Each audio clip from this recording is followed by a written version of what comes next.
This playlist is on the effect capitalist society has on our minds and social lives.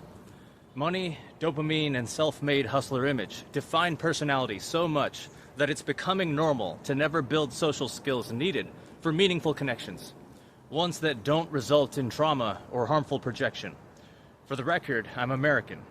It conditioned how we present ourselves on social media or boast working overtime. We embody portfolio and product advertisement so much that we're used to showing our most fake, objectified self, an environment where trust can't exist. It's psychopath values training even average people to be psychopaths on a mass scale that won't be undone for generations. No matter what you lose, even healthcare, it's made your fault, while billionaires who don't do honest work tax and rent us into anxiety. When their business fails, we bail them out with our taxes. Just another sign that business is our state religion. Over time, all these things are seen as normal, training a lack of empathy into us all. Coping and numbing ourselves with drugs and entertainment guarantees that. This is the ultimate way to divide and control. And growing up around that emptiness leaves procrastination, withdrawal, loneliness, and shame for outcasts not thrilled with meaningless peer pressure. Such widespread narcissism can't be treated as just some individual disorder. That obsession with blaming the individual for everything is the evil that got us here. Voicing how that culture tainted dating in several vlogs, I laid background for what I'm about to say. Normalizing bad relationships ultimately led to exceptional high rates of separated parents for kids who need support in the most critical stage of life, development. The easiest way to destroy a generation is before they've had a chance to grow. This map shows this social collapse is worst in the U.S. Those who suffer mental illness, poverty, isolation, or do crime disproportionately come from single parents. There's less time and money to parent alone. Not to say two cold parents aren't worse. That too often results from culture that values business and appearance over care. Not saying these stats are flawless, but there's enough here to suggest we need better conversation to see what's happening to the way we connect with each other. I'm not simping for a nuclear family. What's important is more dedicated figures in a kid's life in general to show kids that people care. I don't ask to keep abusive relationships together. And because either parent can be a lying manipulator when it comes to child custody in this culture, I'm not going to waste time blaming men or women. We should end the crude way love is seen in the first place to prevent future casualties. Without healthy kids, there is no future. So we'd want to protect the most vulnerable and impressionable before it's too late to keep them from nihilism. I read too many stories of how even just one bad romance wrecked someone's life, even family. Worse, it's softened by the time they had kids. Stories like those were how I was born. I inherited guilt being born from that. My absent dad grew up poor with much hardship, which led to all kinds of addiction to cope. His teacher would even tease him about his father being a drunk, a father who soon died. My dad then had a stepdad who wanted to harm my dad. Because he got rid of the stepdad's gun, once stepdad threatened the mom. Escaping that violent home at, say, 15, my dad got his first job at a smutty, violent-themed adult theater to afford school, living alone in some motel. Those were the films that made good money. The violence and cultural, objectified marketing of sexuality shaped him. It became just business and social status to live up to. When he met my mom, he saw her as just a trophy, an asset no different from money. He posed as a good Christian to marry her, only to then laugh in her face, saying it was all a lie to get her. He made threats on her life. That's why she ran away with me once I was born. She wasn't at fault. There was nowhere near enough social support for my dad during his development. Only society's gilded expectations of success or money. Expectations that exist all because some of his generation could afford to buy houses. That economy didn't last long, but so many people chose to neglect the next generation rather than open their eyes. Self-made bootstraps and rugged individualism. These are the popular terms for American-style capitalism as a culture. Men are told to just suck up harm and work till they're not right in the head. That's what makes me sick about people who blame men or women's gender, instead of the root of toxic behavior. In the brief time Dad spoke to me, he revealed that he prided himself in his work skills more than anything, because it's one of the few things working class men feel they have worth in. I'm sure he felt society didn't want him since he was a kid, perhaps subconsciously. How did he cope? He joined the military, did drug deals, attracted many women. He didn't simply go out looking for that culture. The predatory American culture of violence, drugs, and objectification lured him from his pain. Ads for cheap thrills exaggerate and emotionally manipulate, as if the product were some exotic lifestyle to look up to. Smoking ads back then were notorious, even patriotic. It feeds on the vulnerability of damaged people. What did we expect from a capitalist system that on paper has no moral incentive at all? If self-made business is society's greatest pride, then anyone might want to be a manipulative person for max profit or gain.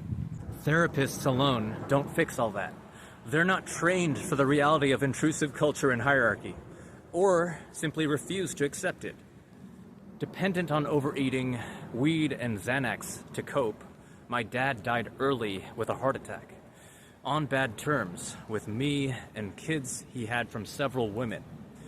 His last words were on the phone to his mom. He told her she was the only one who ever loved him. Who's to say his dad wasn't influenced the same way? This country does not talk about how culture and environment shape people.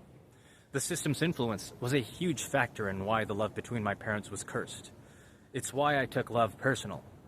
It decided how I'd be born and raised before I existed. Why would people want to look out for each other's interests in any way if we've lost basic respect between sexes? Our own parents. Economic and political debate isn't inspiring if even basic trust and friendship are broken without acknowledgement. Somehow, all the social degeneracy and selfishness in our country is blamed on so-called cultural Marxism and leftism, terms so vaguely defined. It's complete denial of history and reality. The Soviets or any official socialist country did not have broken family and divisive community even near this. It's the self-interest innate to capitalism that makes people selfish, hedonistic, and competing beyond reason to the point of overly medicating the public just to remain calm, which of course the med industry greatly profits. Self-interest is also why we will continue to blame each other's individual identity, gender, race, and even immigration status, while ignoring the classism that drives those discriminations in the first place. We discriminate identity to compete for resources and status. Ignoring class creates more hate without solving anything. American liberals and conservatives are both guilty of that. I gotta pause here, you guys, because I'm about to drop something about society in my next vlog that many of you will think is a lot darker than what I've exposed already. It's about how the capitalist values I mentioned here are why child sex traffickers run our country. We have the Epstein files blowing up right now with both political parties having close ties to him. It'll be abundantly clear that sexualizing kids thrives under a system that tries to sell and put a price on everything. To the mega wealthy, children are just another exotic, tradable good for profit, and our media encourages many dirty references to kids while we look the other way. I'll end on a few notes as usual. I vlog because revealing the roots of our behavior is what makes improvement possible, even if all looks grim. Not saying that I made impact, but I just demonstrate that I found purpose in writing about this, and planning projects wherever they might take me. Now, it took me outside the country, mainly to save money. If I keep practicing this mindset, I might even help someone. Good people need to be as cunning as the wicked. That's what both philosophers and experience taught me. The reason the world has fallen is because good people let evildoers walk all over them. I feel guilt for how many times I've allowed people from my past to hurt me. I keep getting a bad feeling that my expression on here is being twisted even by some supposed friends. I want to know their motive to better understand people. A guy megaphoned that I'm a narcissist to my channel's Discord. I guess because I say a couple petty things on YouTube and destroyed his defense of capitalism. I thought irrelevant narcissist cheats and puts down innocent people. So what's the real issue? My self-pity? Calling people out when they do something cruel? What a menace I am. Any petty stuff I said on video was purposely relative to my own life story I posted. I revealed every side of myself to keep it genuine and reflecting. When I talk highly of myself on camera, it's a conscious strategy to boost my motivation. I'm not taking it to some uncontrolled degree. Feelings, maybe even pride, exist to be rationalized and used for practical reasons, not denied. They're harmful when used just for pleasure. I was cheated worst by friends who discriminate what feelings were good or bad the most.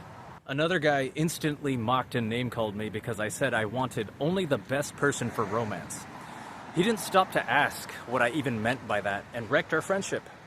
What I meant was I wanted someone who I think puts the same level of work into their character and health as I do. My best is subjective.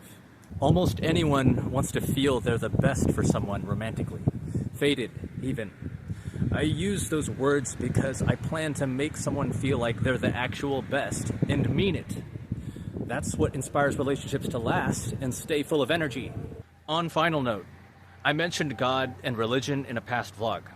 I was very critical, saying it's a drug that keeps us from taking action against real-world evil. Maybe I'm wrong about that. Maybe I went too far. I just felt so compelled to vent that at the time because the lies in this world are just too upsetting for me to not start scrutinizing everything. See you in the next one.